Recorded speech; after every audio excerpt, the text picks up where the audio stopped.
This video is going to be an introduction for the topic of what is a vector as part of the 0F2 vectors module.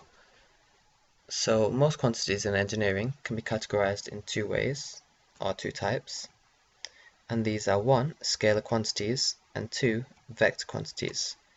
So we'll start off with a scalar quantity, and this is described by a single number, which is positive or negative. If we ignore the sign, we're left with a single positive value, which is known as the magnitude.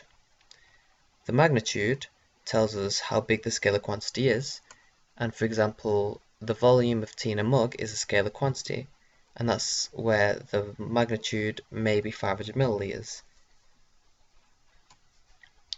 Following on, we have a vector, and this is a quantity which has both a magnitude and a direction.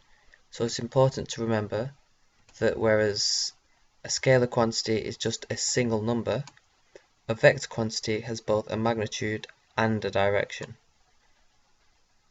So the magnitude is also known as the modulus or length of a quantity, and as we know from above, the magnitude of a vector is positive or 0, because from here we said if we ignore the sign, we're left with a single positive number, which is known as the magnitude.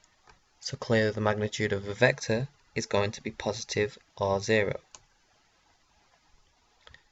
So, for example, a car travelling at 70 miles an hour due west, or due north should I say, is a vector quantity because it's got both a magnitude of 70 miles an hour and it's got a direction of due north.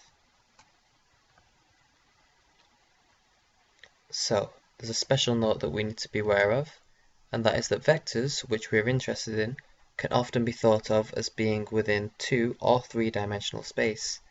Sometimes, however, we need to generalize this and imagine our vectors as being in n-dimensional space, so we may have to imagine the vectors as being in 4D, 5D, 6D, but that will become clearer later on as you go through the course, but it's not any harder.